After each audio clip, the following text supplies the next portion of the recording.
Hey everyone, welcome back. You guys asked for a deep dive on the Prague Spring. And, well, we're going to give you one, but a little warning. This is going to be anything but a simple history lesson. Right. Okay, so picture it. 1968 Czechoslovakia, the yearning for change is in the air. But this isn't just about one year or one place. No. This deep dive, we're going way deeper. Why did this particular push for freedom freak out the Soviets so much? Yeah, why was the Prague Spring different from other uprisings? Good question. What made it unique? And how come even decades later it still has this kind of, I don't know, this echo? Definitely does. Like we're talking a defected general, a manifesto that shook things up, even a hockey game that almost caused like an international incident. Oh yeah, we're going to get into all of that. So it's not just tanks rolling into Prague, is it? Not at all. It's about a society trying to find its own way, dealing with, historical trauma and that whole Cold War pressure cooker. All right, so before we get to 68, we got to set the scene. Right. Czechoslovakia, before the spring. Okay, so most people think Eastern Bloc, they think, oh, same story everywhere. But Czechoslovakia, especially before World War II, they were kind of unique. Unique how? Well, their standard of living, it wasn't amazing, but compared to, say, the Soviets themselves, much better. Right. They had this history, of actual democratic rule.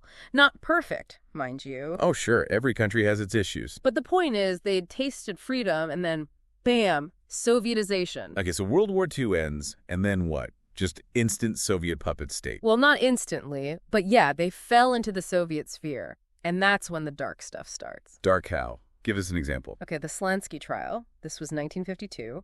Think a Czechoslovak version of Stalin's doctor's plot. Oh, wow. I remember reading about that. Yeah, show trials, fabricated charges, a lot of it aimed at, Jewish people. So classic Stalinist tactic, using fear and scapegoats to consolidate power. Exactly. It was about crushing any dissent, any potential opposition. And the president at the time, Gottwald, wasn't exactly a beacon of liberalism, was he? Gottwald? No, hardliner, heavy drinker, the whole package. And what's interesting? Even after Stalin died, Czechoslovakia didn't really do the whole de-Stalinization thing like some other countries. Really? Why not? Well, some say Gottwald was just too stubborn, too stuck in his ways. But there was this one symbolic act. They blew up a giant statue of Stalin, 800 kilos of explosives. Talk about a dramatic way to distance yourself from the past. Wow, so you got this backdrop of repression. But then things start to shift. Right. It's subtle at first. You have the Czech New Wave cinema emerging. Oh, yeah, I love those films. Pushing boundaries, Social commentary, critiquing the system. And writers, too, right? Kundera, Okfumenki, these guys weren't afraid to challenge the status quo. And even Kafka, who was banned for years, he gets a revival with the Kafka Conference in '63. Kafka, huh? That's interesting. Yeah, people were reading the trial and they saw their own society in it, This feeling of being trapped, judged by an oppressive system. So art and literature become this outlet for dissent. What about actual protest demonstrations? Well, they start to bubble up, too. The Writers' Congress in '67, they demanded an end to censorship. You have student protests as well, mostly about poor living conditions. So the seeds of unrest are there. But here's what I always find fascinating about Czechoslovakia. That tension between the Czechs and the Slovaks. Ah, yeah, it played a huge role. Remember during the Hungarian uprising in '56, a Czech delegate told the Soviets the standard of living in Czechoslovakia is incomparably higher. Hey, no need for uprisings here, right? But that prosperity, it wasn't evenly distributed. The Slovaks had their own grievances. So it's not just about political freedom, it's also about national identity. Exactly. And that underlying tension, it really comes to the forefront when Alexander Dubček takes over. Dubček. Now there's a name that's synonymous with the Prague Spring. He replaces Novotny, right? Yeah, it was almost a palace revolution. But get this, initially, Moscow approved it. Really? Brezhnev supposedly said, "That's your business." Famous last words, huh? Yeah, I can see how that didn't age well. Even János Kadar, the Hungarian leader, he was like, "Congratulations, Dubček, and may I offer my sincere commiserations." Talk about a backhanded compliment, right? Oh, and so Dubček's in charge, reforms are underway. But then things get even crazier with this whole defection episode. General Jančoina. No, yeah. High-ranking official suddenly defects to the U.S., diplomatic passports, secret meetings. The whole thing reads like a spy novel. What was he running from? Corruption? Probably, but it sent shockwaves through the Soviet bloc, especially East Germany. They were already paranoid about any loosening of control. Talk about adding fuel to the fire. Now the Soviets are really getting nervous. The East German ambassador in Prague, Peter Florin, he was sending these wild reports back to Berlin. Like what? Czechoslovakia's gone rogue. Basically, hostile forces, counter-revolution, the whole 9 yards. In East Germany, they were particularly vulnerable, weren't they? Because of West German television? Totally. People in East Germany could literally watch West German TV. So they saw what was happening in Prague, and they were terrified it would spread. And Ulbricht, the East German leader, wasn't exactly known for his calm and rational approach to things. Ulbricht, he was obsessed with West German influence. There's this crazy story about the filming of a movie, The Bridge at Remagen. What happened? They used some old American tanks as props, right? And Ulbricht, he lost it, demanded they stop the whole production. Like, he saw phantom West German tanks rolling through Prague. It's almost comical how paranoid he was. But it shows you the fear that was gripping the Soviet bloc at the time. And while Brezhnev wasn't as outwardly panicked as Ulbricht, he was definitely getting worried. He saw the Prague Spring as a threat, a potential domino. Right? Exactly. But here's the thing. Unlike in Hungary in '56, the Soviets didn't have troops in Czechoslovakia, so they couldn't just roll in without a reason. Plus, they had to worry about their image, the UN, Yugoslavia. It was a mess. A real diplomatic minefield. So the question becomes, what made the Prague Spring so different, so threatening, that it pushed them to consider such drastic measures? That's the million-dollar question. Yeah. And one thing that always strikes me is the role of the workers. Think about other uprisings, the GDR, Hungary, massive worker revolts. In Czechoslovakia, it's the Communist Party leading the reforms. Huge difference, right? The workers, especially in the Czech lands, they were organized. They had decent jobs, unions, they weren't desperate. Yeah, and their unions, they were officially under party control, but they still had some clout. It's this weird paradox, isn't it? Total paradox. Like, the unions are told, be loyal to the party, but also be more independent. Speak truth to power, but only a little bit. Right. And that contradiction, it made them a wild card in this whole situation. Were there any strikes during the Prague Spring? There were a few, but nothing like in other countries. It's like they'd forgotten how to strike. There's a story about railway workers in Ilina. They walked out, but not for higher wages or anything. And what for? They wanted their entire management team fired. Like, that was their demand. So a desire for change, but maybe a bit naive about how to achieve it. Yeah, maybe. And get this, there's another anecdote about workers who learned how to organize a strike by watching Soviet movies. No way. That's hilarious. Right. It's just this perfect snapshot of the era. But the real challenge for the reformers wasn't the workers, was it? It was the economy. The economy was a headache for everyone in the Eastern Bloc. But Czechoslovakia's reforms, they were seen as the most radical. They were trying to do this thing called market socialism, right? Yeah, spearheaded by Dubček, this brilliant economist. Imagine trying to mix a free market with a planned economy. Sounds like a recipe for a disaster. The Soviets thought so too. They saw it as creeping capitalism, the ultimate betrayal. And he was pretty outspoken about the need for change, wasn't he? Oh, yeah. He gave this powerful radio address in March '68, basically saying, look, we're falling behind the West. Our system isn't working. He wasn't afraid to challenge the dogma. He sounds like a fascinating guy. He was. His story's kind of tragic, though. His ideas were too radical for '68, but then too moderate for '89 when the whole system collapsed. A man ahead of his time. Exactly. Now, here's another twist in the story. The attempt to revive the Social Democratic Party. They'd been crushed by the communists back in '48. Yeah, that was a big what-if moment. Imagine if they'd succeeded. A multi-party system in Czechoslovakia in the '60s. It's mind-blowing to think about. But Dubček and the reformers, they were walking a tightrope. They didn't want to provoke Moscow too much. The Soviets hated social democracy. Hated it. Saw it as this dangerous Western import. So the Social Democrats remained on the sidelines, a reminder of what might have been. And then you have this bombshell. Ludwig Vakulik's 2,000 words manifesto. Oh, yeah, that was a game changer. It wasn't explicitly anti-communist, but it was a scathing critique of the party, and written by a former party member. Right. He talked about how the party had become this power-hungry machine, how it had endangered the nation's spiritual well-being. Powerful stuff, and it's published everywhere, right? Multiple newspapers. It really shook things up. Yeah. The hardliners were furious, and it definitely gave the Soviets more ammunition to justify a crackdown. So it's not the sole cause of the invasion, but it adds fuel to the fire. Exactly. The gap between the reformers in Moscow is widening, and the clock is ticking towards August 68. August 68, the invasion. We'll pick up the story there in part 2.